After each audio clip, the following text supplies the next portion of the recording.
Oh, I gotta start me down at the small screen. I'm a co-host, not a guest. What is this? There you go. That looks better. What's up, buddy? How are you? I think I'm gonna need my headphones it. for this. There you are. Well, you know what? It helps if I unmute my microphone. Amateur hour here. Amateur hour. We're a little out of practice. Right? What's up, everyone? Happy Oh New my Year. goodness. Yeah, right? This is the first one this year. It's the first one this year. 2022. It's here. Dang. We're already in February. Can you believe that? I know. Did you know that? What? February 10th. Hey, February 10th. Episode Tuesday. Episode 10. Episode 10 Ooh. on February 10th. We planned That was that completely out. by accident. Yes. No. Shut up, man. We planned that out. Spoke too soon. You know, Dang it. Did you know that this year marks February 22nd, 2022? It's also on a Tuesday. Did you know that? I was told that the other day by my friend. Yeah, it's on a Tuesday. Just check the calendar. Can you believe that? It's like something that doesn't happen very often. I think he said the next one is like the year 3021 or something like that. It's supposed to have like that. It's February 22nd on a Tuesday or something like that. That's or so 2022, weird. 3022, whatever it is. But it's so awesome. Weird. So how you been, man? I'm good. Hey, you know what I just noticed? We're both wearing hoodies.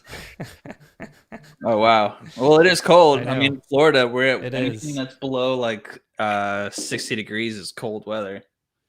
Anything below 70, man. 70 gets anything below 70. I'm getting the sweatshirt, the hoodie, the jacket, the parka, the snow boots. Yeah. Don't get me wrong. I love cold weather. Goodness. I feel like it's been a pretty brutally cold weather year for Florida. Yeah. Like a lot of my plants are dead. Like my banana trees are dead.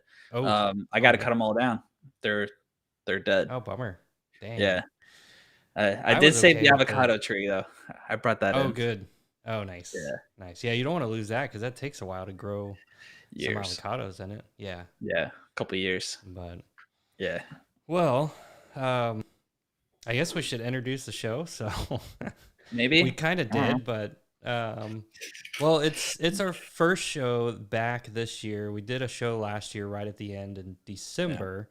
Yeah. Kind of a recap of what happened for 2021, and now on this one. So this is episode number 10. This is Whiskey with an Agent.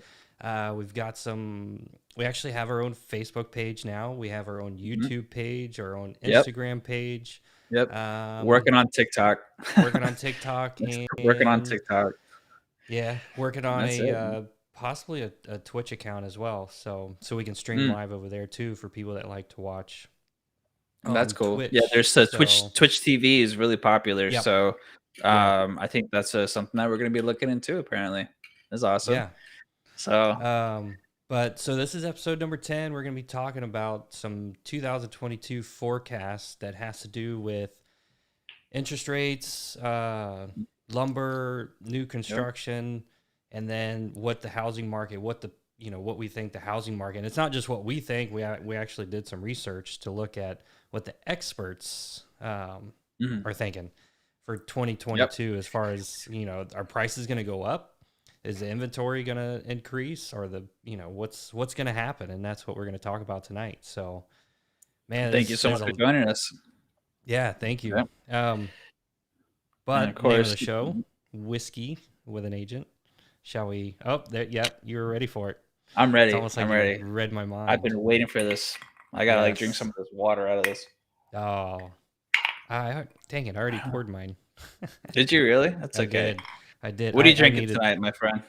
Well, while you're pouring that, so I've had it before on the show, but this is one that I got when I was in Japan. This is it's called Fuji San Roku, and that actually means the foot of Mount Fuji. It's from Japan. I bought it while I was over there, and that's awesome. It's good stuff.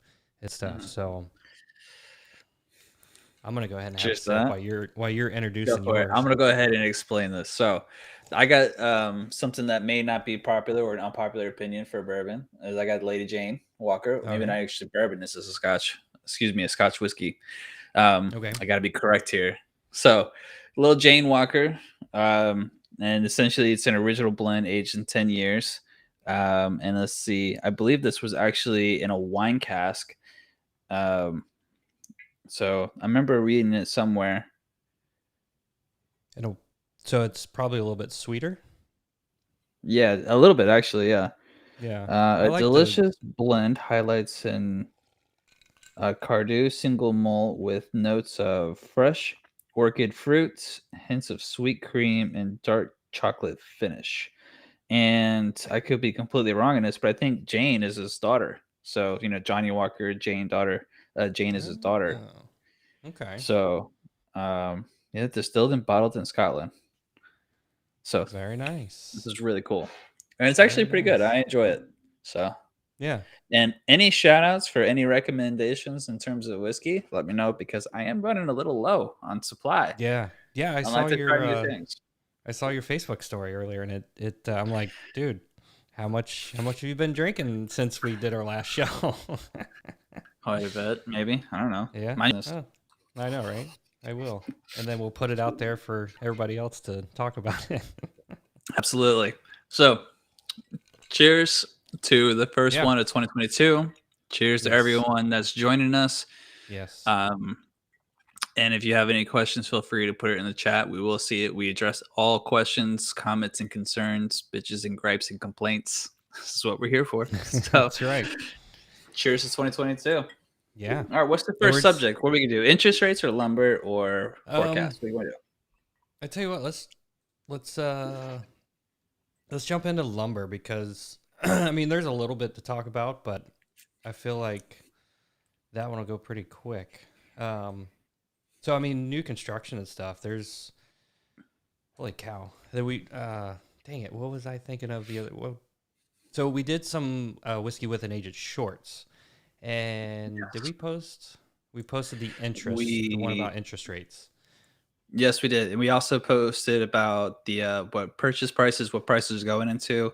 Um, I think I had a bit of an issue with the lumber pricing, so we can start there. Okay.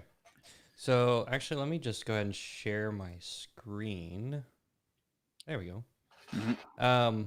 Let's just look at what the current price of lumber is. So right now, as of today, it's $1,249. So essentially, what this is the lumber futures.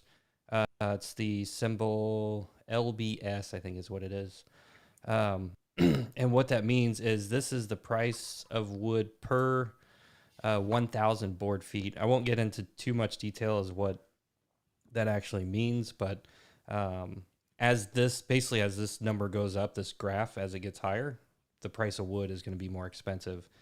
Let me go out to the maximum here so we can see where lumber usually has been somewhere in the mid threes. It went up in 2018 for certain reasons, peaking out about the 624 there in May 2018, and then we all know what happened in 2021 back in May, where it peaked out at 1495, and that was when I think I saw a 2x4. It was about 10 or 12 bucks for a 2x4, just your regular good old fashioned 2x4 that you get from your local home goods store.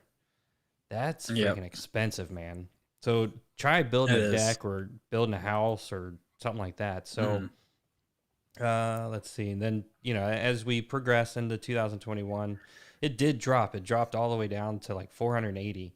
And then now we're starting to see it go back up. And there's a few reasons why. And we talked about them in one of our shorts that we haven't posted yet, but we will.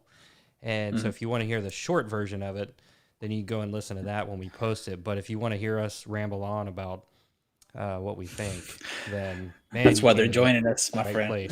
You came for the right place because the right place. As we drink for the next hour or so, things will just get better and better. I promise. Yes, or no, it depends on how you look at it. Maybe so. So when it comes to the lumber prices and everything, new construction is the biggest thing. But really, it's what the real core of the drive is the fact that we get a lot of our wood imported. A lot of our wood is actually imported. So with the supply chain crisis being a mess right now, we were actually starting to get some of the wood from Canada. But as of recently, there have been some new tariffs on Canada. So therefore, the companies are not going to eat the cost. They're gonna go ahead and pass it on to the consumer, aka not Yep. helping us whatsoever. Yes. New construction, and then even believe it or not, DIY projects, right, Jared? Yeah. DIY. You came across an article that showed Yeah. DIY home projects has skyrocketed recently, and that's also sucking up a lot of the lumber Yep. out of the supply, creating Yep. even a more demand onto it. So, what do you got here, Jared? So right here, this is off of this is just the website familyhandyman.com. But part of the reason why it's going up so much, so what they said was supply chain complications are not the only reason for the spike in lumber prices. One lumber market expert suggests renewed interest rates in home improvement following the summer of Mhm. 2021 may have contributed. The renovation Yep. side of the market seems to have firmed up as families return from summer vacations. All right, so they got back from their fancy summer vacation, and Uh, some price sensitive buyers proceed with home improvement projects now that wood prices have seen a substantial correction. So essentially, yep. the wood prices dropped, right? So they had dropped going through the summer, last year, and then people are getting back Yep. and they're like, "Hey, wood's down. Let's go ahead and do all those renovations. Let's build that deck. Let's build that shed. Let's Mhm. do all the stuff." Yeah. Well, guess what? Prices are going to go back up, and that's Yeah. exactly what's And happening. So, And on top of that, it's just like, well, where did all these people start doing all these projects all of a sudden? Well, let's go back. There's another element at play, and that's interest rates. Interest rates became historically low that's at the start of the pandemic. They broke well down that's into like the right. 2.5 percentile range. So a lot of these people who were normally selling, because the average or the median age of a seller is 55, and that's nationwide. So when you have COVID, I'm not trying to get political. I'm just trying to like kind of paint a picture here. When you have the median age that high, and when COVID was drastically impacting those of older age, they were not selling at that point. So they were Right. afraid to sell. They didn't want people coming into their house. They didn't want to go into other people's house. No one really knew what was going on until more information came out. So what happened was is that these buyers, a lot of these, excuse me, sellers, instead of selling their home, they decided to reduce their interest rate or do a cash out refi, and then take all that cash out and then just remodel their house, or they would go on Yep. vacation and then they would remodel their house when they came back. Pretty much Yep. exactly what that came from. So interest rates now, and we'll get into it deeper, are starting to climb. So, and that's actually going to help a lot in a lot of different ways, and we'll get into that Yep. soon. I don't want to get off tangent into interest rates alone, but that is also what heavily impacted the lumber, and like that's the Yep. trickle effect from interest rates Yes. alone, and then COVID. I'm calling it the COVID effect. I've been calling it the COVID effect since it started, and more things started happening. Right. So it's quite wild what's happening with the lumber. And so what are some of the forecasts for Well, that's what lumber right now? I was trying to find. Here, I'll put this back up on the screen. So what they said on the same website is lumber figures to remain in high demand for many sources, not just Mm, stuff from home builders and DIYers. As long as the supply side struggles to keep up, any increase in demand will inevitably cause lumber prices to climb. So, um, I mean, it's like we said earlier, the lumber supply, as long as that's going to be, we're going to have a hard time getting lumber, and the mhm. supply chain is going to have issues. Yeah. Lumber prices are I just going to be, they're just going to keep creeping up, and housing development is not slowing down. I mean, I here mhm, just in New Smyrna, I mean, every time I turn around, there's a new subdivision that's popping up, mhm. And and that's good because so that's what we need, because new construction housing is several years behind. Okay. At the height of the crash, 2007, 2008, Mm-hmm. new construction was further than the demand.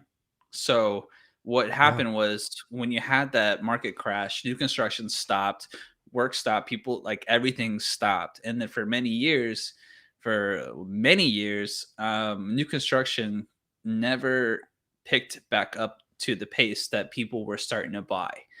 And so next thing you know, new construction started falling behind. When you have new construction fall behind, that's when you create a seller's market because inventory starts becoming shorter and shorter and shorter.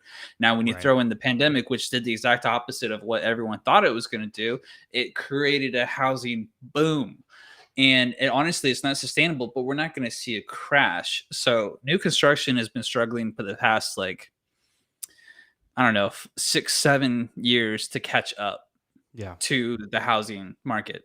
And Yeah. according to this article called tradingeconomics.com, United States housing stats, we've actually are seeing an increase. We are 1.1. This is straight from the article. Housing starts, and what the term start means is referred to the number of new residential construction projects that have begun during any particular month. So estimates of housing starts include units and structures being totally built on existing foundation. Okay. Mm-hmm. So according to this article, the U.S. unexpectedly increased 1.4% month over month to a seasonally adjusted annualized rate of 1.7 million new home constructions. So they started 1.7 new projects in December of 2021, the highest since March, and beating the market forecast of 1.6. So they actually did about a half million more homes than they previously projected, which is a That's good thing crazy. because Yeah. again, we need to catch up. Yeah.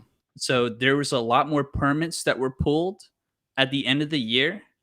Yep. Looks like the consensus was about 1.5 million to be pulled, and then actually it Mm-hmm. was 1.679 million was pulled for the month of December. So we're actually starting to see a really good thing happening here. And then with interest rates, again, we'll get into it more, increasing, that is pulling buyers out of the market or reducing their purchase power and Mm-hmm. allowing new construction to be able to take over. And when you have those rising interest rates, also a lot of sellers who thought about selling or doing cash out refis are not going to be able to do it as much because they missed the opportunity to do so. Yep. So they can't necessarily do a cash out refi, which again will allow people to not do as many projects. So Correct. my opinion, Jared, is that wood is going to start leveling out by the end of this Yep. year. We're going I to hope see so. cars start coming down. Yep. But as long as there are tariffs in place and the supply chain is effed, I mean, you could be right. It could just be like a rock just bouncing off the water. Yeah. And But that's my opinion. I was Long trying and to drawn out. find while you were talking. That's fine.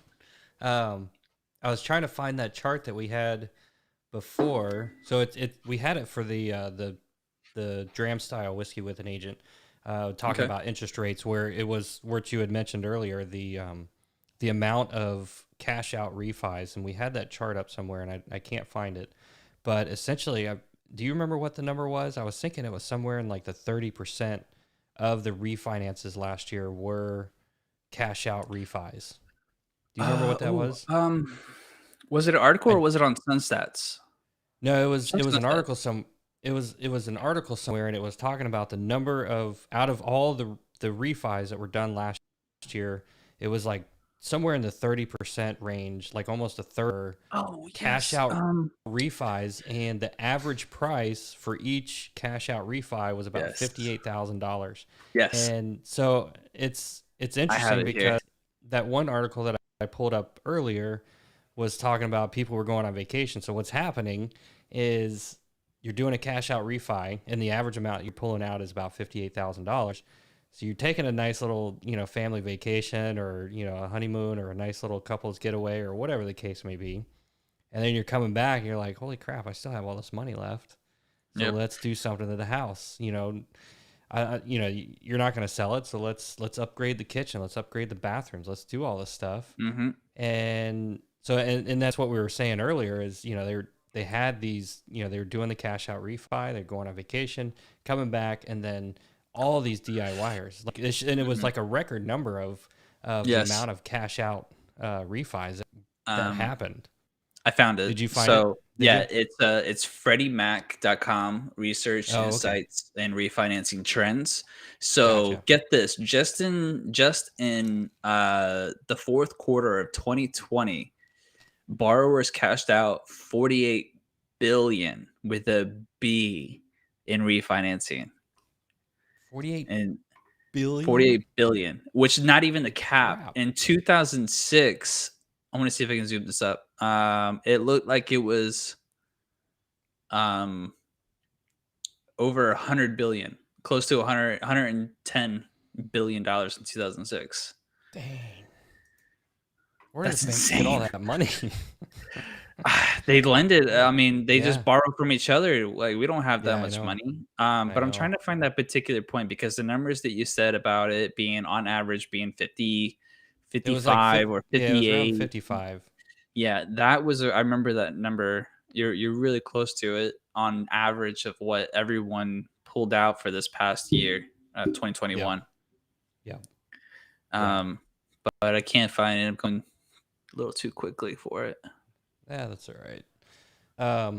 But it's under. Well, we got the stats from Freddie Mac. If you go back and watch that, sure. If you want to know more about it, like, it's there when it comes to the whole refinancing. We should do a subject just on refinancing alone. I know. We could have the mortgage guy on here, Greg. Ooh, yeah, my mortgage guy, Greg. Sure. Yep. Shoot, I forgot what I was gonna say now, but why don't we kicking in already? Well, it's been a while, man. It's let's see. So we've talked about what did we just talk about? No, I'm just kidding. We talked about lumber. Talked about lumber and new construction. Do we want to talk about, just jump into interest rates, or do we want to talk about the actual housing market next? What do you think makes more sense? Well, let's end with the housing market. So let's go into interest rates, since we've been kind of talking a lot about it. Like, I'm pretty sure people have some more thoughts or want us to describe something a little bit more. All right. Let's see here. So interest rates. So we know that interest rates have been super, super low last year. I mean, well, Chris, you said you just had somebody. We talked about it on the interest rate dram style. That somebody had just one of your clients had just gotten locked in a rate at like 2.66 or something this year. 2.65. Yeah, which is absolutely maddening. And he closed in the middle of January, and that's the best rate I've ever seen. And like for this, and it's wild because my wife and I actually refinanced in December, and we got it 2.99 on our refinance. Nice. And this guy buys his first, well, not his first house, excuse me, definitely not his first house, bought his house at 2.65, and I was just blown away. And what he did did a smart move. He shopped. Yeah. And he put the two lenders together. How many lenders did he go through? Do you know? Well, he started with one, and we did that one, and then he ended up just kind of shopping around. He was forthright with it too. Once it came time to lock in the interest rate, he essentially shopped around. He was quoted a 2.65, and he pretty much did the right thing by getting a fee sheet. Get an estimated itemized fee sheet. And when you get that, it shows all the costs, breakdowns, and stuff like that. And then what you do is you take that to your lender, which is what he did. And he said, can you match this or beat this? And ultimately, the lender didn't want to lose business, so they matched it. And essentially, we closed on time and everything. We closed, I think, ahead of schedule. And he got like a amazing interest rate, 2.65. Because right now, interest rates as of this morning, I'm looking for my phone here. Here, let me. I'll just. because I had it. I'll put it up. I'll put it up on the screen. You got it? So this is off of Yeah, just over FreddieMac.com. 6.5. So for 30-year fixed mortgage, it's 3.69%. For 15-year, it's 2.93. For 5 1-year ARM, it's 2.8%. And you can see this on the chart here that I have up on the screen. It has started going up. I mean, just in December, we were still, just above 3%. And then since December, and we're barely into February, it's already up just a little over 0.5%. So it's definitely going up right now. But so that's pretty amazing that he got a 2.65. Oh yeah, he absolutely but did. I like the way he did it. He took the spec sheet basically and took it to the next guy and said, "Hey, can you it or not? If it's a yes or no." Yeah, that kind of makes shopping really a little easier. I think it's like here it is. Can you do it? Yes. No. Okay. There are pros and cons to doing it in the middle of the deal of the transaction. Pro is that you can actually get like a really, really good rate so long as you take the proper steps. The con is when you are in the middle of a transaction, you have maybe 2 weeks or a week and a half left to close, and you decide to switch lenders. Oh yeah. Chances of you closing on time is not dangerous. This is not going to be good. And to go through a whole new underwriting process, and your file doesn't just go from here halfway up the ladder and then you go to another lender and it starts at halfway the ladder. No, you start all over again. You have to supply all the documents. You have to supply the W-2s, the tax forms. You have to sign disclosures again. You have to sign a new survey. You got to do credit card authorizations. It is a huge process to force a lender to make up 2 weeks worth of time, 2.5 weeks of time, just to see if they could close. And they're always going to say, yes, we can do it. And ultimately, if you can't do it, then you have to go to the seller and explain what's going on and hope they're going to give you an extension in order to do so, because they don't have to grant you an extension as a buyer. So you have to weigh your pros and cons. You need to be forthright. You have to communicate. Like that's the number one complaint in our industry. So therefore, you need to delegate that to your agent, delegate that to your lender. And then as an agent and a lender, you need to make sure the other side is aware of it immediately of what's happening. Yes. So absolutely. Yeah. Yeah. Yeah. You got to be, you have to be pretty open and you have to be willing to, or hoping that the sellers would extend if something did happen. So yeah, I get it. It can be risky, but I do like that idea of, hey, can you match this? It kind of No, I did too. Like the reason why it makes sense is if you're a numbers person and you plan on staying or living in the home until literally or maybe for like 10 years or so, that quarter of a point, that eighth of a point, whatever it is thousands of dollars worth of interest over time. But if you're looking at a 5-year home, you should not be worrying about interest rates. You should not be worrying about interest rates at all. No. Okay. No. I'm telling you right now, if you're this is a 3 to a 5-year home, you should not care. You should only care if this is going to be a long-term home. You are planting roots. You are growing a family. You plan on staying here until they're at least middle school or going into high school. Then you should worry about doing interest rates. Other than that, don't be an idiot. That's all I gotta say. Don't be foolish. Don't risk it. Don't risk it for the brisket. I promise you, because you're not saving anything. And so as of this morning, NAR, National Association of Realtors, their senior economist, director of forecasting, her name is Nadia, and I can't pronounce this name, Evangelou. God, I'm so bad at that. I think that's how you say it. I have not met her, nor do I heard her name, but I think that's how you pronounce it. Evangelou. It looks spot on, like what you're saying. And she released a statement earlier this morning. Quote, the following the trend of the 10-year treasury yield, and we'll explain what that is.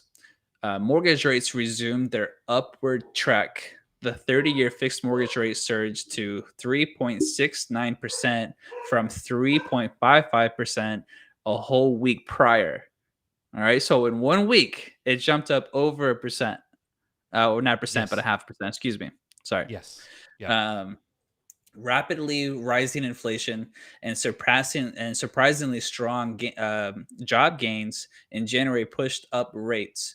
While unemployment and inflation are the key determination of the Fed's next steps, the Fed will likely rise short-term interest rates as soon as next month, so March. They've been talking about that for the past month in order to Yes. control the elevated inflation. And Yep. so we actually there a lot of people talk about the Fed, what they're going to do, and how they control the interest rates, but they don't control the interest rates. And Jared, can you pull up that article and to tell us exactly what the Fed is? Which How do they determine, or how does it affect interest rates for the most part? so um so everybody's talking about, let me turn that off for a second. Everybody's, Mhm. we always compare the interest rates to the 10-year treasury. That's what you're talking about, Chris, right? Yeah, that's correct. Yeah, Okay. and like it So, doesn't directly affect it, but there's a ripple effect. right. So essentially, there's the something that's called the 10-year treasury. Let me pull this up here. So on Forbes.com, they actually had a pretty good explanation. What is a 10-year treasury? So the 10-year treasury is a bond that guarantees interest plus repayment of the borrowed money in a decade. The 10-year treasury is just one of a handful of securities issued by the US government. So there's multiple of these types of treasuries, and it's a way for you to invest and earn a guaranteed return, essentially. Mhm. Um, and then so that leads us to, so that's the 10-year treasury. And then what is the 10-year treasury yield? So basically, the 10-year treasury yield is the current rate treasury notes would pay investors if they bought them today. So Mhm. um, let's pause right there and we'll go over to the 10-year treasury yield. And if we look at today's trading, it's right now it It sits went at up. two. It's gone up. So when I looked at it a couple of days ago, because I was doing another interest rate video, and it was at 1.95. So in a couple of Mm, days, it's gone up 0.5%. So, or a little over. mhm. Or I'm sorry, What yeah. is a what does a 1 month look? So the 1 month. So yeah, here you go. You can see it a little bit better. So we were Mhm. sitting somewhere about 1.8. There's a couple dips, 1.7, and then you can see right here on February 2nd, and then to February. So February 2nd, it was 1.76. February Mhm. 4th, it jumps up to 1.93, and then we continue to February 10, and we're at Mhm. 2.035%, and that holds true with exactly what these interest rates have been doing. So going back, February 3rd, interest rates were 3.55. And then today, interest rates are 3.69. So they go Mhm. hand in hand. They're not directly related, but No, it's a if ripple effect. it's a ripple effect, exactly. So if you can predict, or if you watch what that 10-year treasury is going to do, Mhm. you're pretty much going to know what the mortgage rates, what interest rates are going to do.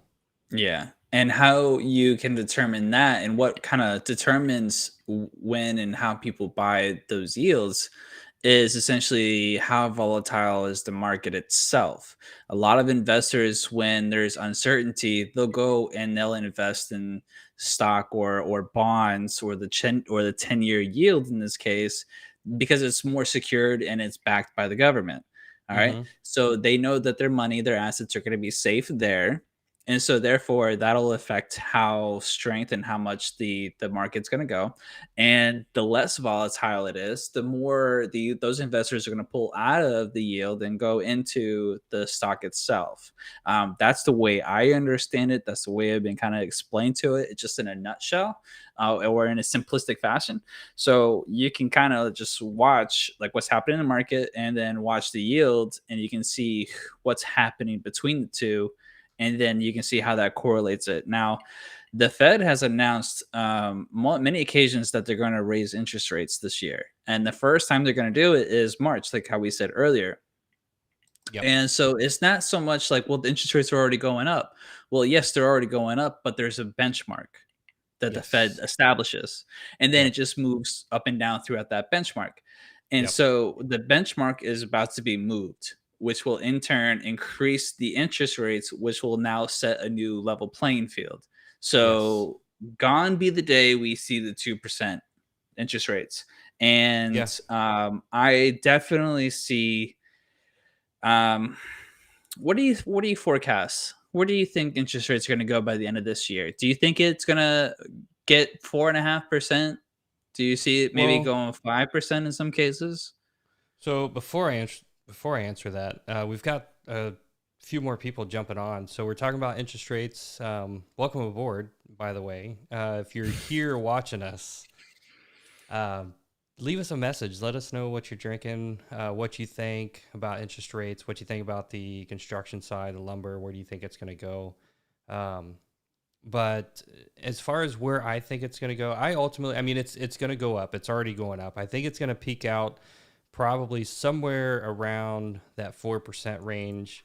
And then things will kind of settle down, and I think it'll probably settle back down somewhere just under 4%, maybe like 3 and 3/4, maybe 3.8, something like that. Um, Hmm.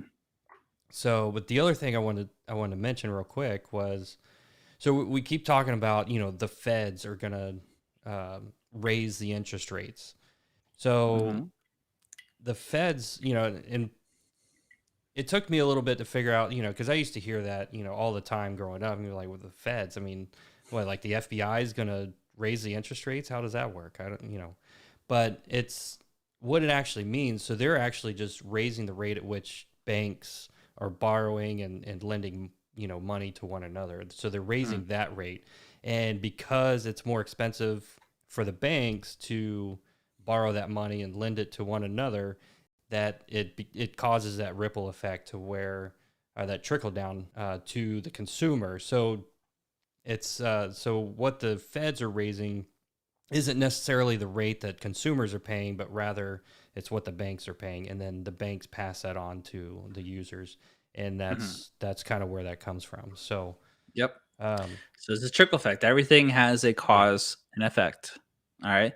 Now, when yep, it comes on an economic level, these effects are very, very long term. From what we see now, is a result of something that happened not yesterday, but a long time ago. And depending on on what those things are, it could even take years to see what the causes are, the results. So, so when it comes to the interest rates, we're seeing something happen kind of quickly. But inflation itself, in my professional opinion and personal opinion, is a result of just pumping money into the economy in a hmm very what's a word I could use? Uh there's so many. Do you need a dictionary? yeah, I need a thesaurus. In uh, in a way that was very irresponsible, in my opinion. It didn't go to the consumer directly. right. It went Yep. to other things. Yep. So So I don't know. part of the reason, and we kind of touched on it, but part of the reason for these interest rate rises is to control inflation Combat it. and Yes. to help combat it. Um, and that's they're trying, and ultimately, I'm not sure yet. I don't know what you think about it, Chris, but the higher interest rates, we're still at a historically low interest rate. So since In I terms said of it. I mean, pricing too. In terms in of turn, prices too. Like we're seeing yes, sky high record prices. We're seeing inventory incredibly low, depending on what your market super low. is. Yeah. Like the Central Florida market is under a month. Um, Yes. and the prices are incredibly high, but we're also seeing record sales, record pendings, record listings, record solds Yeah. for like a month over month. So people are selling. All right. So there are actually more people selling now than there was a year ago. And that tells us, and proof is in the pudding, that there are actually a surplus of Mm-hmm. buyers in the market. There are actually real, tangible people that are actually in the buyers, mixed with an influx of investors such as BlackRock and everyone else who needs to get their market share. Yep. And there's an uptick of 23 or 24% of cash sales, and majority of those are investors. I think there was a 30% of buyers last year were investors. 30% of buyers were investors. That Yep. is a lot of Yep. people who are Yes. paying, a lot of investors who are paying top dollar. My most Yeah. recent listing, we were listed at 455 and an Mm-hmm. investor came in and offered 465 for the house. The 467, excuse me, exactly. Dang. Cash. The only reason why we didn't take it is because investors aren't allowed in the community for 5 years before renting. So it's just like it's what's wild is because these buyers it's real. It's nationwide across the board. So I'm really grateful that there's a correction coming. I'm really grateful that interest rates are rising because it will pull buyers out. It'll in turn pull the cash buyers down as well. Mm-hmm. Um, and then the market will eventually just level the hell out, which is what it needs to happen because it's not fair. This is not a fair market. If you're a seller, you need to get going while they're good and hot. That the burner is Yep. still flaming, but you're running out of propane real quick. I promise you. Yes. Yep. So You mentioned buyers, you. buyers, if you've been wanting to buy because interest rates are still low because they're only going to go up from here. Yep. And you mentioned something about cash buyers. So what I've been seeing on some of the home market reports or the housing market reports I've been doing, cash buyers for pretty much all of the counties that I cover in the market report is right around a third. It's been, pretty consistent somewhere, right around 33%. I've seen as high as 38, 39%. I think there was Brevard County, I think I looked at the other day. It was like 39% of the buyers or the closed Mhm. deals were cash buyers. Yeah, So I mean, that is just yeah. it's I insane. dabble in your market a little bit, quite often, and there are some really decent looking properties for under $200,000, Yeah. and it is a prime little area, especially for Yes. short term rentals. I know Yes. Brevard Yes. County is like really large, but again, it's on the coast, so it's it's a great opportunity for investors across the board, whether it be a large investor or an investor such you and I, because my wife and I are actually looking to purchase our first investment property this year. So, Oh, nice. Very yep. cool. What's Hey, up, James. suckers? I guess What's our up, show's bro? running longer than his, huh? I guess What's so. going on, James? No, he cut it. He cut his show early so he could He come hang cut, out with the yeah, boys. we were taking all his viewers and they were coming over here and watching the Oh pros. yeah, all three of us.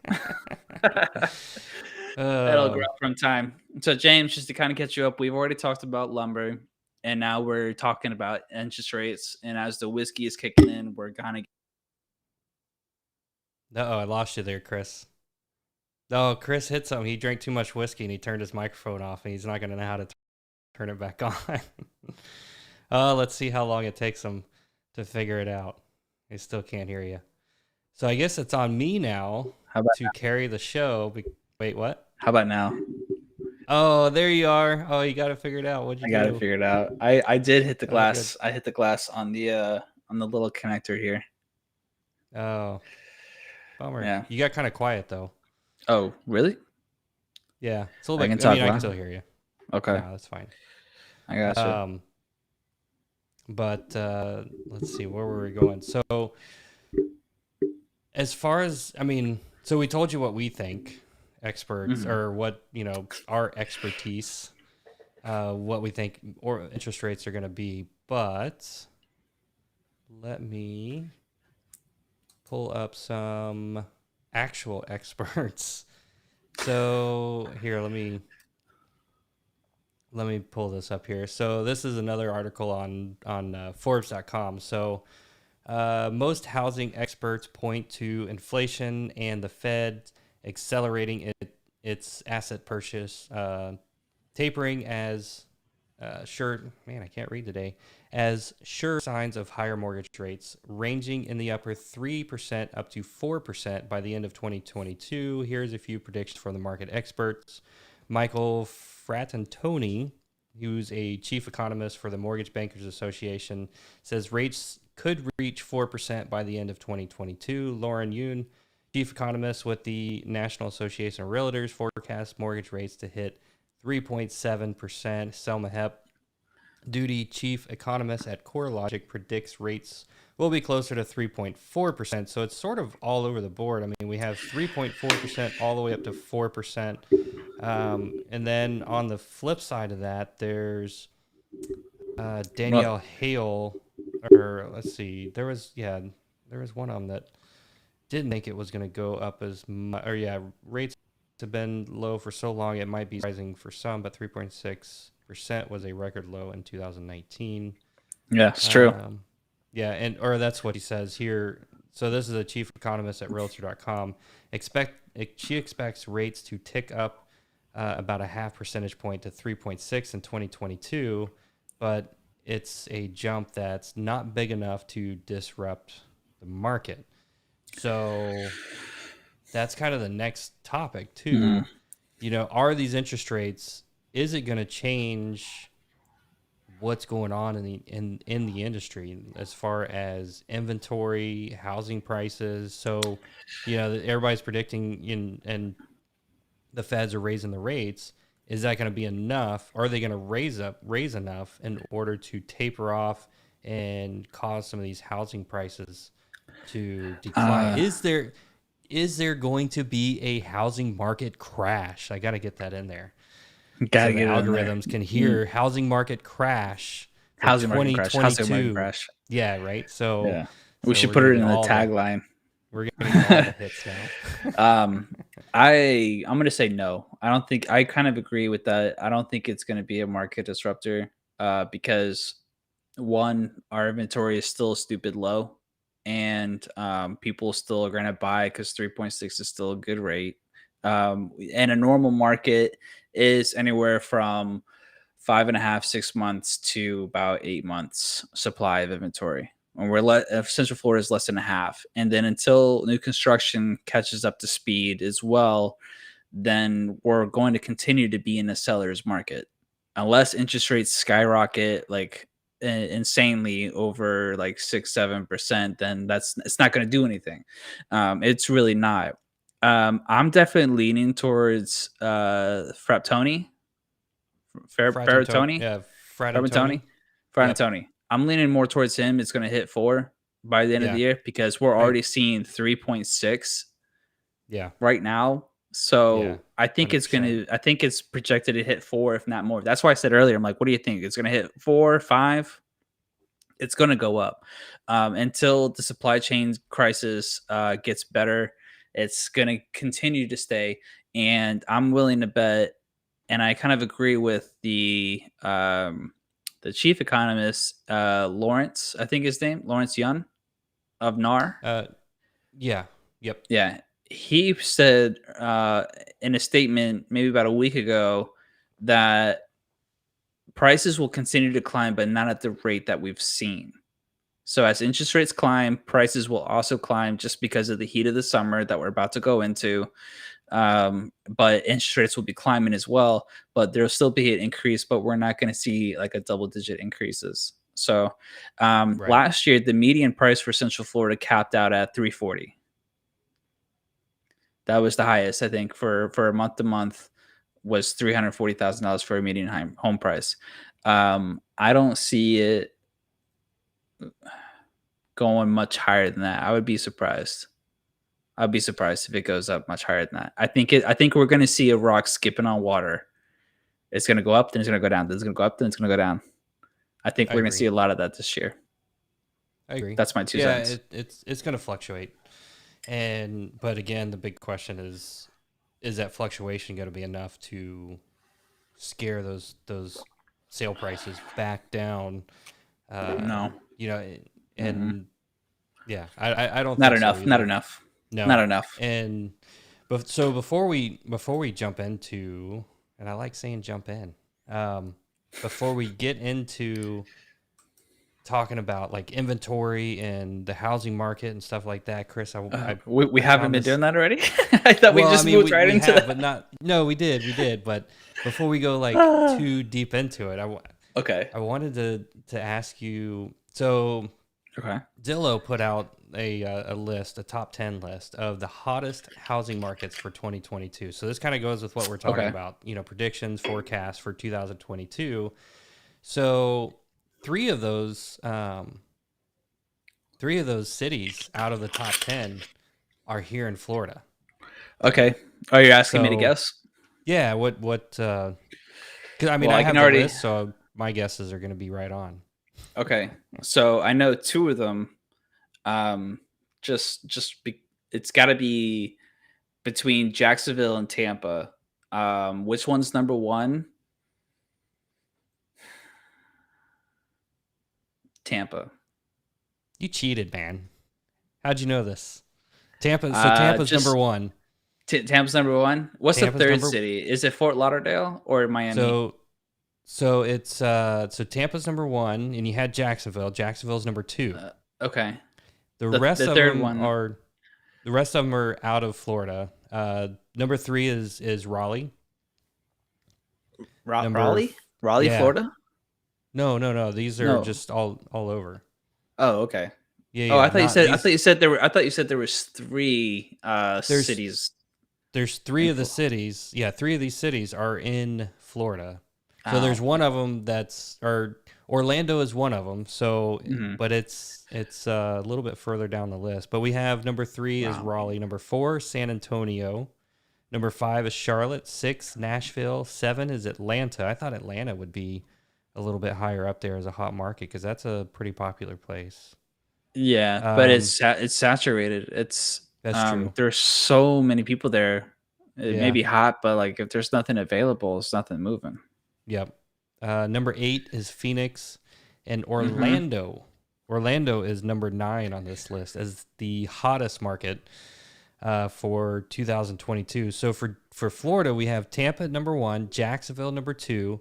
And we have Orlando is down here at number 9 for the hottest markets in 2022. So wait, 3 cities in Florida made it. You mean Tampa is number 1 out of all of those, and Jacksonville's number 2 out of all of those? Correct. Oh, I thought they just made it to the list. No. Did. This is like Tampa is. I didn't know they were number 1 and number 2. Yeah, they're ranked in order. So Tampa is at the top of Zillow's list for the 10 hottest housing markets of 2022. It's Zillow though. Yeah, I know, and that's why I take that with a grain of salt, man. You do. I mean, but they did so well on their home buyer program. I'm surprised nothing in Seattle, nothing in Washington, or even California, or even New York made that list.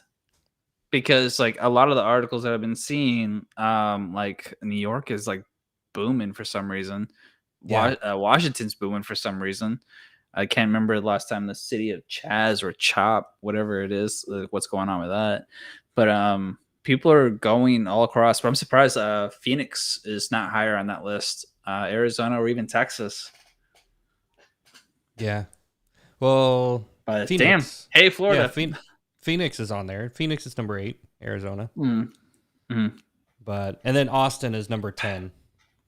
So, but yeah, I mean, like you said, it is from Zillow. So I mean, you got to take that with a grain of salt. And they might have their own persuasion in there, trying to get rid of some of those homes that they have. Yeah. Well, didn't BlackRock buy like the rest of their stock or their inventory? That's what a lot of Having people were in uproar about because BlackRock wanted to buy their whole inventory, and they got the okay. money. They're buying Yeah. whole communities for like $200 million or some stuff, Yep. and so like to buy what another 7,000 homes of their inventory of Zillow's inventory, like that's nothing to them. So Yeah. Yeah, that's true. But I thought that was interesting that either way that yeah, there's 3 cities on this hottest market or the hottest housing market for that is pretty 2022. 3 awesome. cities are in Florida. That But I mean it also makes sense. I mean Florida itself is just a hot market. I mean we have tons of people coming here and that is part of the reason we have such low inventory because mm, they're moving here and they're buying everything up. So, and we yeah. can't list them fast enough. And there's just not enough people moving out of Florida. There's not enough Mhm. people selling the house. The thing is, So, I can list it fast enough. I just can't keep it on the well, market fast enough, yeah, and that's what I mean. which But is a good I'm talking problem about, too. yeah, it takes all of, just a couple of days to actually put it on the market. But I'm talking about people that actually want to sell their house. There's just not enough Yeah, people. People don't want to move yeah. because it's E- Florida. even even demand. So okay, well, before I get into demand, real quick, well, I mean, this is kind of coincides with demand, but the before pandemic, all right, there Yes. were NAR released an article, or actually it was Florida Realtors released an article that 65,000 people were moving to Florida per year. And then since the pandemic, I think at the end of 2020, an article reached or came out, or maybe even beginning of 2021, we're saying that on average, we're now seeing 365,000 people move to the Florida market. Wow. That's nuts. I've That said it is. before, but it's absolutely nuts. Say And the number one more time. I just 300 from 65,000 to 365,000. so from 65,000 to 365,000. Yep. 1,000 people a day are That moving to Central is Florida.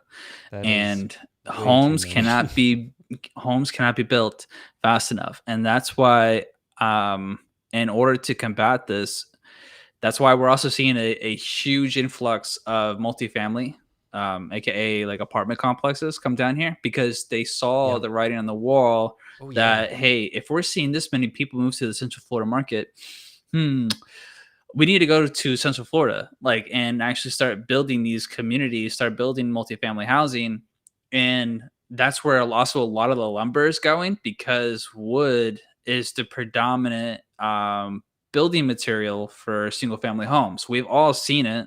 It's all wood. Eventually, concrete's going to become cheaper than wood, and I hate the idea of the whole building being made out of wood. It blows my mind um, that they don't just make it out of block. I mean, here's a giant flammable building that's 4 stories high.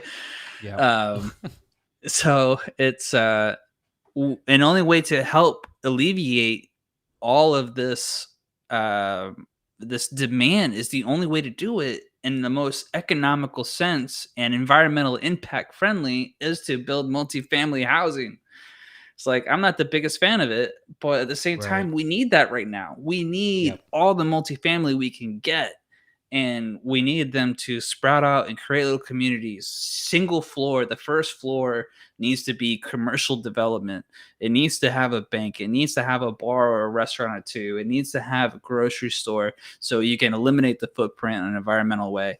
And like as much as I love single family homes, right now we need more multifamily in the areas that need it most right now. We have to build up, Oh yeah. Yep. especially if we're trying to be environmentally friendly. I agree. I agree. uh, that Um what's your thoughts on um to help supply or to really like alleviate the demand for homes? Like am my thoughts swayed at all? What do you think? well, I mean as far as, the supply, I mean the interest rates I think is going to help just a little bit. It's not going to be the end all cure of getting inventory back to where it needs to be. So I mean, inventory back for the state of Florida in 2018, 2019, it was we were sitting at almost 90,000 homes actively for sale in the entire state of Florida. Right now, we sit right around 30,000 homes for sale. 30,000 for all of Florida. For all of Florida, 30,000 homes. That's not a lot. And what was that number that I said earlier of people coming? There's 365,000 people moving.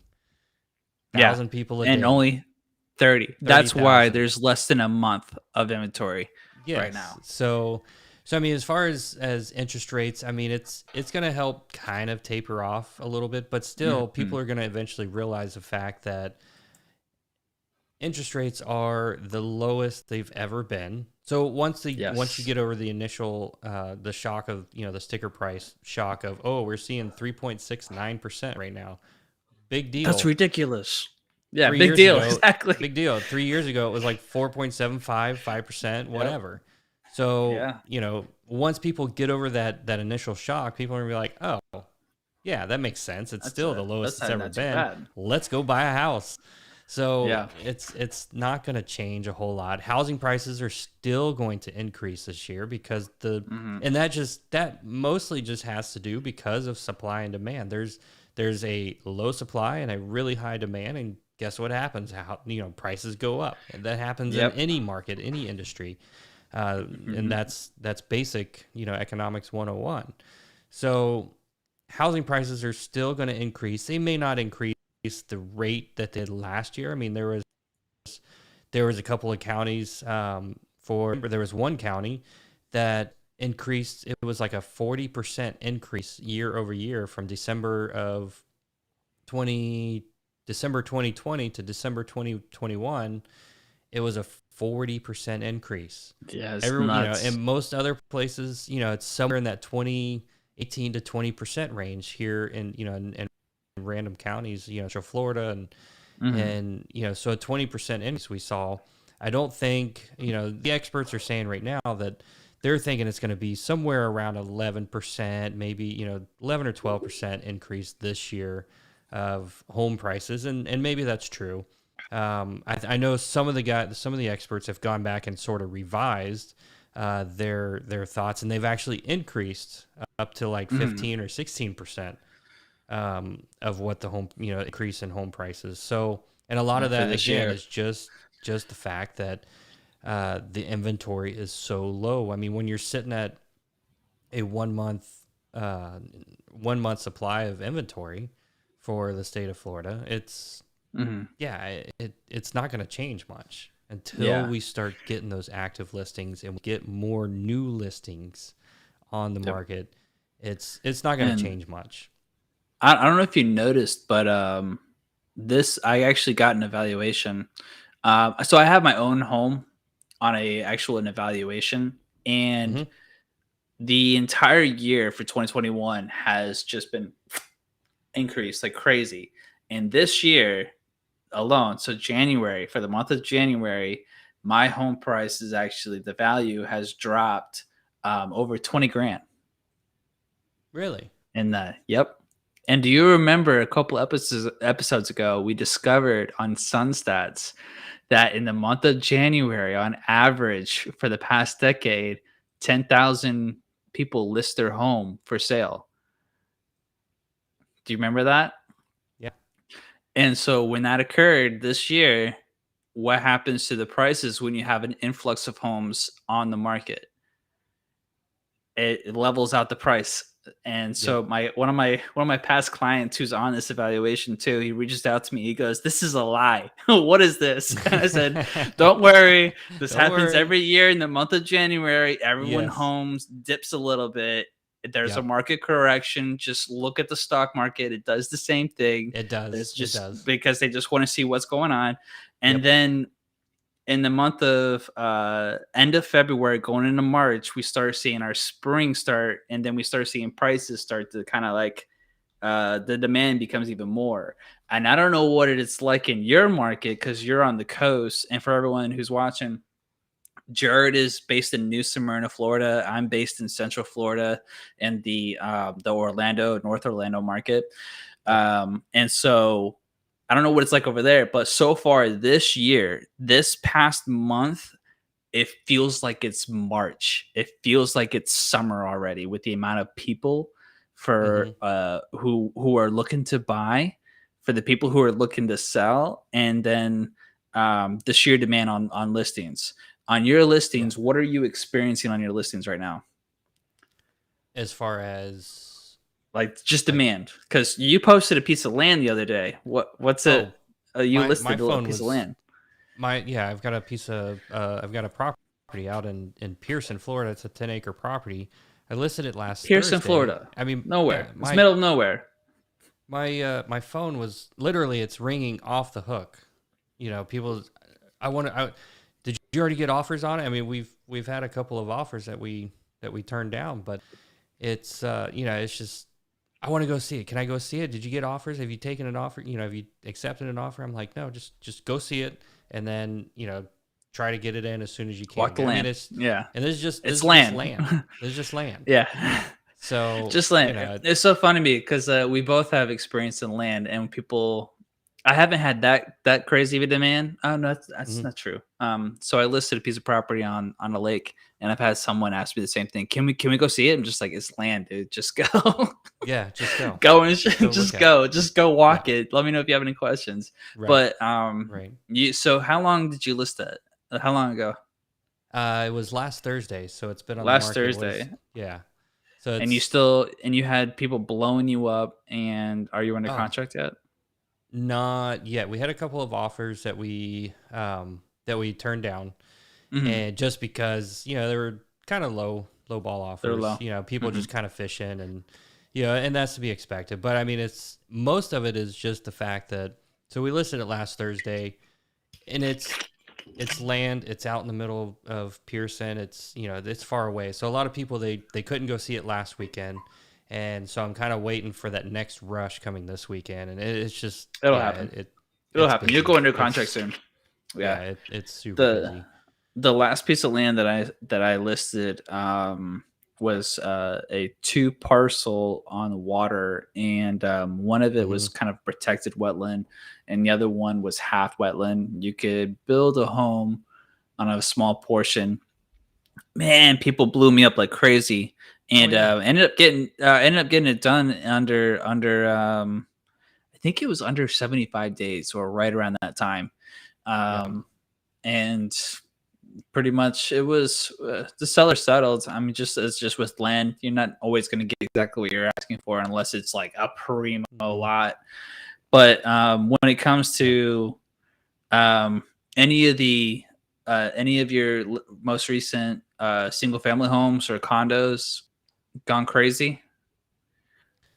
I had one that was, we just closed on one over in Venetian Bay. I noticed that. But that place over there is just, you can't. People are just coming from all over. I mean, we had so many people coming to look at that house. Yeah, there was a house, and it was on the market for $1.1 million, the highest price home I've seen in that entire neighborhood. And it just went under contract this morning. I'll be curious to see what that sells for, but it's. Wow. I thought it was a little too much for that neighborhood, but we'll see what happens with it. So, like, it's stupid hot right now. Because in Lake Mary, if no one's familiar with Lake Mary, Florida, it's a very kind of a prestigious, higher upper end community. And I listed this home built in 99, so 22 years old, or 23, excuse me. And original owners, very well kept, not updated. Original carpet, man. All right. And it was actually in really good condition. We got steamers and like gave it a little bit more life to it. The carpets were original. The bathrooms were original. The kitchen was the original. It was on a pool, and it faced east. So the backyard with a pool on water faced west. So you always had a sunset, a beautiful sunset. Very and we nice. were listed at 455, and this community was like just barely bearing that for 455. And Yeah. I listed on a Thursday, did an open house on Saturday. We had over 50 people come through the open house, and we had 20 offers. 20 Dang. offers on an original looking home. And we're currently under contract now, obviously. Do you know how many of those were cash offers?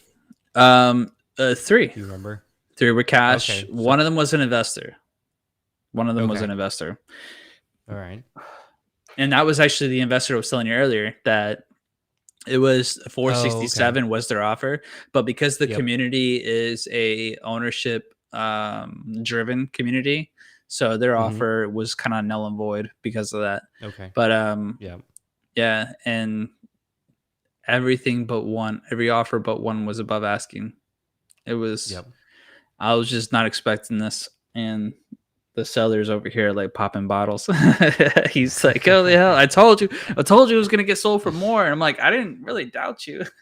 Right. Right. Just like, this is what the market would bear, though. That's just Yep. it. You got to stay realistic. It's okay to like stretch, to go above like where it's at, but it has to be reasonable, especially if you're more than likely looking at a financed offer.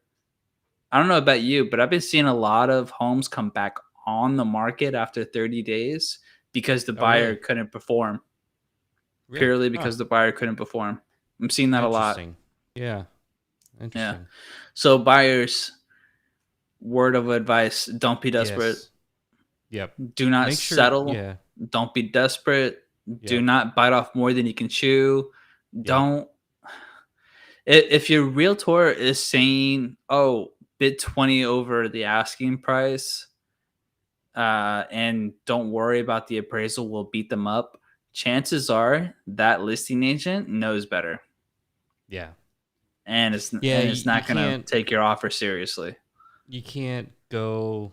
I mean, right now you can't go on the fact that if you have an appraisal contingency, you can't go on the fact that the appraisal or they're gonna come down in price to meet your appraisal. Don't think about it. Yeah. Especially when you have,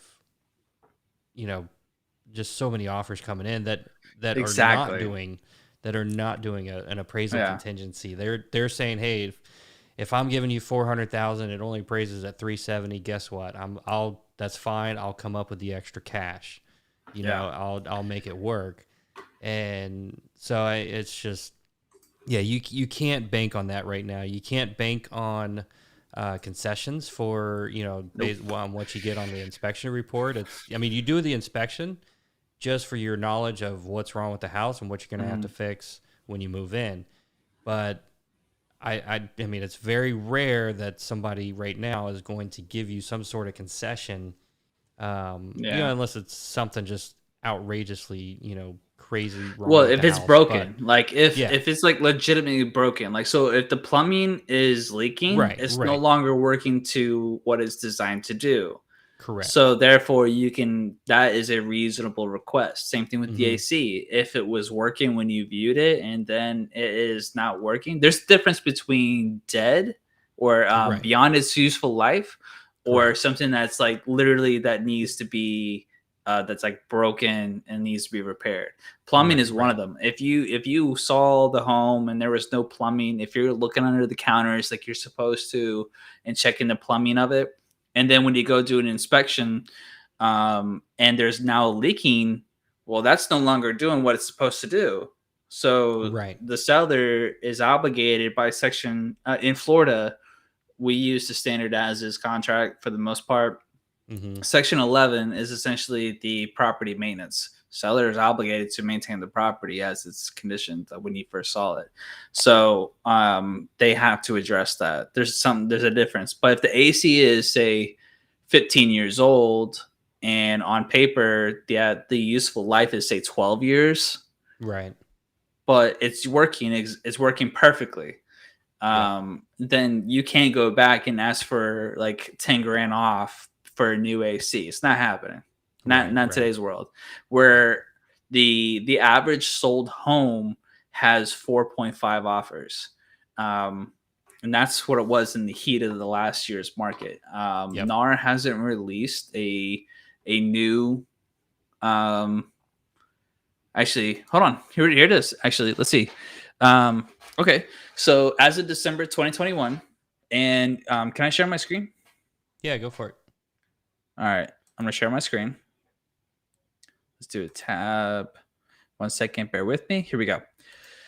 So if anybody wants to follow NAR, the National Association of Realtors, they can actually follow them on Instagram. It is called, as you can see right here, NAR Research. And they pull up amazing information. So here it is, as you can see, December 2021 confidence. First time buyers made up 30%. Cash sales was 23%. You can see kind of like a little line graph kind of going up. It's been staggered. But right here, look at this. Average number of offers received on the most recent closed sale, 3.8. And I got that got as high as 4, over 4. 4 offers per sold home. All right. So that's happening for real. And I just told you that I received 20 offers on a basic home. Yes. Okay. Yep. So let that tell you something right there. So unless it's broken after the fact that you went under contract, don't expect to get repairs. It's just, I mean, you can ask, but expect that seller to say no and be prepared for that. And you have to be prepared to walk or not. Correct. But that's Florida. That's Central Florida for the most part. We have 2 types of contracts. We have the as is. And Jared, this is something that we should go into, actually, discussing the contracts. Might be something for episode 11. Yeah. We've actually I've got several ideas. One of them, I mean, so coming up in future episodes, we'll be talking about some of those contracts that you need to watch out for. Yep. When it comes to, because contracts just changed too. Yes. Sorry. So when you're buying a home, when you're selling a home, even when you're selling a home, I mean, it's you're not really thinking about, well, I need to know what an as-is contract looks like, or, you know, when somebody presents it to you as a buyer, you're thinking, oh, I've got to write, I've got to present an offer, and so you're already kind of ahead of the game. But for a seller, it's a good idea to go ahead and review those contracts, what at least the information that's in it. So in that way, when you get a contract, when you get an offer, you already have an idea what you're looking for. And there's a couple of little gotchas that, I mean, they can come back to bite you if you're not careful. So yeah, that's one of them. Another episode that we've got coming up is we're gonna have an inspector on here with us as a guest, and we're going to talk about inspections on the house, what to look for, things that you can do as a seller to help make the house a little bit more presentable, to get a better to pass an inspection. But essentially, I mean, when an inspector comes to your house, you're like, what the heck is he doing? He's climbing in my attic. He's looking at all the outlets. He's, what is he looking at? I mean, they're looking at everything, but you want to know, but I mean, that they're looking at the outlets, that they're looking at your circuit board, but what are they actually looking for? And what are some things that, as a seller and also a buyer, what are some things that you can do to help present the house in a better way? And as a buyer, when you go there with your inspector, and you should, when you go there, what is he looking at? So it's just, even when you go to just look at houses before you even put a contract, what are some things that you should look at? So, so we're going to have an inspector on at some point, and we're going to talk about that stuff, because I think that's really, really important, especially now when you're not getting anything back based on inspection reports. Yes. As far as getting stuff fixed. And go ahead. No, you're good. Like, I was just going to compound with that. It is extremely important to have an inspector to do it. And don't be afraid to walk from a property. Like, when it comes to buying, it's very emotionally driven. People can get very emotionally attached to a home that they want and they're under contract with. Whereas like a seller, it's very business like to as a business decision for the most part. Even as a seller, and we'll bring this up when we have the inspector on, like the pros and cons to a buyer's or actually a seller doing a pre-listing inspection. We'll go Right. over that, Yep. and we'll also kind of go into it like trying to be as neutral as possible when it comes to like describing what is reasonable to ask, what is beyond useful life, what is what are the common things you can ask for as of right now. There's it's limited to the imagination in my opinion, but to make a deal Yeah. work. But we'll go over essentially the comments. And in fact, Jared, do you want to go over that? Is there? Can you get a hold of your guy and to see if we can do that for maybe next week? Yeah, yeah. See I'll if get it's a hold of him available. and see if we set something up maybe for next week, or at least in the next couple of weeks. Hmm. Um, Okay. so yeah, but Yeah, we'll let everyone let know for sure.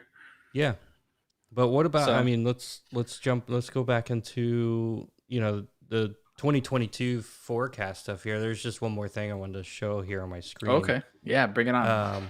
So this is from Keeping Current Matters, and this is their 2022 housing market forecast. What does the coming year hold for the housing market? Here's what the experts project for 2022. Obviously, we talked about mortgage rates are projected to rise. Um, and Fannie Mae says projected rates 3.3, Freddie Mac 3.5, MBA is 4.0, NAR is 3.5. So it's Your screen is kind of. I'm sorry. Um, yeah. Can you hear me? oh, okay. Okay, yeah, Yeah, I can hear you. yeah. You were like So, hovering over something, and like the screen was like very laggy. At least for me. oh, okay. So it Gotcha. looks on the left hand side of the screen, everyone. The Fannie Mae 3.5, Freddie Mac. It seems like the Yep. only one that's going to be predicted right is going to be the NBA. I'm just saying it Yep. now. That's just me. Yeah. No, I agree. I I'm think it's going to calling it. be in that 4%. Home prices are forecast to appreciate. Home prices will also keep rising thanks to continued low housing supply and high buyer demand. That's pretty much what we said earlier. Um, low inventory, high demand. Those housing prices are just going to keep going up. And depending on who you talk to, it ranges from increase of about 3% all the way up to 8%. And I think some of this graphic was put out, I think last month. So I think some of the experts have Adjusted. adjusted to a little bit higher increase in or forecasted home prices. Still, home sales projected to be strong 2022, and these are in home sales in millions. So Fannie Mae is saying, let's see, 6.5 million homes for 2022 is what they're projecting. MBA, who also is projecting 4.0% or 4% interest rates, they're projecting the highest at 7.3 million homes to be sold for 2022. So yeah, it's kind of Okay, strange. I can see They're this. Okay, I can see that. I can see where they're getting at because of COVID. Yep. Everyone's been locked indoors. Everyone's been like confining. I think when things, because as of today is February 10th. I'm not going to try to get too political in this, but usually, but a lot of Democratic run states who are really on the terms of like mask mandates and like other mandates and things of that nature, they Mm-hmm. have already announced and they're starting to announce that they're going to start opening up. They're going to start removing mask mandates. They're going to start allowing the kids to go back to school and things of that nature. They're going to start opening up more. So when you see Yep. that, when you start seeing that in the economy open up to its fullest, because we're not completely open, there are still many states who are really locked down right now. So when you Yeah. start seeing those mandates being lifted in other states that are have these mandates in place, you're going to start seeing a lot more people move. You're going to start seeing a lot more flies going around, and um, I really think that might be something. NBA might be onto something there. Yeah. So I don't know if it'll be that high, because that's a lot, but That's a bold prediction. statement. That's a bold prediction. But I think with everyone being so confined and cooped up for the past 2 years, that it's a good probability. I wouldn't put aside that. So let's put a tab on that. Yeah. And that's my thoughts on that. And anybody who's wondering about Keeping Current Matters, I think anybody can subscribe to that or follow them on Instagram or social media. Yeah, they put out some good stuff. They put out amazing statistical information on a very good consumer level. Some of the other places where we get our information, there's a lot of nuances, pretty complex, but Keeping Current Matters keeps it very simple. So, So Jared, what do you think? Should we wrap this up? I don't have anything more to say. Yeah, I mean, I can talk a lot, especially with this in my hand. Right. So I mean, we talked about the new construction. We talked about lumber. Obviously, lumber prices are going to keep increasing as long as the supply chain is having issues, as long as DIYers are doing their cash out refis and doing the home projects. Interest rates, we all know that they're going up. The feds are planning on 3 or 4 rate hikes. So, and that was one thing I don't think we mentioned. So beginning of last year in 2021, the feds weren't even predicting a rate hike for this year. And then, as the year progressed, towards the end of the year, they said, hey, you know what? Inflation is we need to control that a little bit. So yes, we are going to raise the interest rates. So the Feds seem to be the last people behind. Like they're like behind the 8 ball. Like I don't know if they're like dealing with other issues first, like the domino effect, and then the inflation kind of hit their desk, and they're like, oh, this is an issue. Right.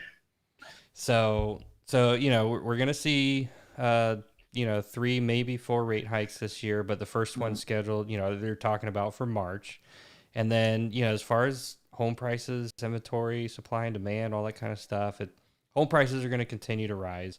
Not as much as they did last year, but as long as inventory is low and demand is high, they're going to keep rising. They may taper off just a tad, but I honestly don't think they're going to taper off that much. I think it's going to keep increasing. I've already seen some crazy numbers around, this area and some other areas, and I don't see that slowing down, especially once people get over the sticker price shock of mortgage rates being at 3.69%, I think is what it was for 30-year mortgages. Like I said earlier. Wow. So what? Who cares? 3.69 is better than 4.75, 5%, 6%. Try 18.2% back in 1980. So it's historically lows. And once people realize, they get over the fact that rates are going up, yes, but they're still historically low.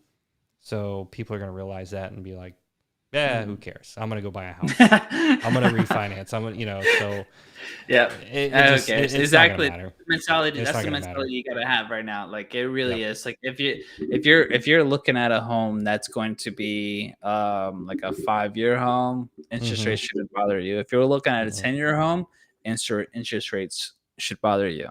Yeah. All right. Yeah. Let that be some warning there.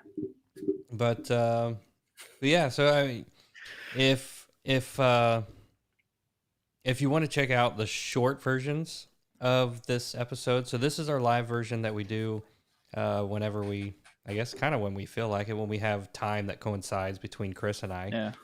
We like to do it on Thursdays though. Thursdays 7:30 seems to be the median point. Jared, we're gonna go ahead and actually really work on solidifying this, but Jared is a pilot, everyone, so we can't always control that Thursday. I know, and if I could do these while I'm flying across the Pacific Ocean, I would, but I think how awesome would that be in the cockpit? Hey everyone, I'm 36,000 feet above the Pacific Ocean right now. How y'all doing today? And what am I drinking tonight? Bust out a whole I'm leaving Japan right now with my whole fresh bottle of whiskey. My co-pilot will be here on snooze patrol. Right? I'm gonna get a call from the boss now.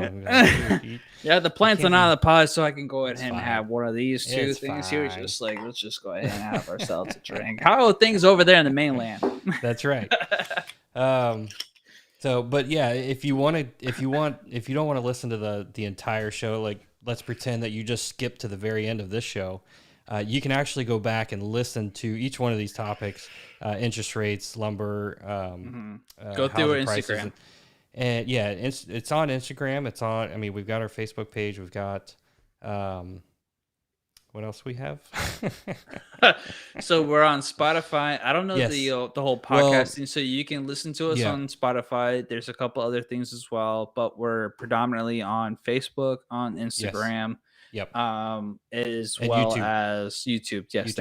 thank you. So if you want to watch the video component, and we put some stuff on the screen and some stats and graphs and charts and everything. You can do that through Facebook, YouTube, and Instagram. If you just want to hear our absolutely beautiful voices coming through your headphones. Oh, why'd you talk like that, sir? I know. You can do that through Spotify, Apple Podcasts, and then Google Podcasts. And then we're also on Anchor.fm. So basically wherever you get your podcasts, you can just search for Whiskey with an Agent. We're there. And we're there. So, and we're calling those dram style whiskey with an agent. So dram style, you'll have to keep listening. I'm not going to tell you what exactly that means if you don't know what a dram is. It does have to do with whiskey, but we'll explain that in another episode. I think we've talked about it in a previous episode too. We did. We discussed it because we broke our episode. Pretty much what I'm sorry to cut you off, Jared. No. So the episode that we discussed tonight was pretty much 3 topics: interest rates, lumber, and then forecasting of the home prices and everything like that. So we broke that down into 3 separate categories, which is essentially what we call a dram. And a dram is about as much of a unit as this bottle cap. All right. Yep. So it's a unit of measurement. So we did describe it in that. So if you want a shorter version of it, go through our Instagram and through our Facebook. We'll be labeling it properly. We'll have like a section on Facebook that has dram, and then we'll have like our long form version, and then like that you'll also see that in YouTube. And then when it comes to Instagram is Instagram. Just have fun, go through. You'll find it. Yep. So that's all I got, man. Just make sure you follow, share, comment, subscribe. Please tell us. Yes. Please tell us what you're drinking. Please tell us what you like to drink. I'm always on a lookout for a whiskey. I do love my bourbons, but I am open to Scotch because I'm drinking a Scotch tonight. I love my Irish whiskey. Yes. I like this. I like unknown or what's a word for it where you what's really good but not yet at the tier that it probably should be, like not discovered yet, something like that. You know what I mean? Like a really good whiskey that should be like right up here, but it's not as well known, popular. So and also any topics that you guys want to hear about when it comes to appraisals, inspections, common misinformation when it comes to commissions, tech companies such as iBuyers, Open Door, OfferPad, things like that nature, things to know after homestead if you're in a homestead state, new construction, the list goes on. Let us know. Yep. Yeah, just leave it in the comments. And then we'll make an episode out of it. But all right, guys, I appreciate everybody sticking with us as long as you did. It's been 1 hour and 38 minutes. Cheers. Definitely our shortest episode. Yeah, right. And we will see you guys next time. See ya. Cheers.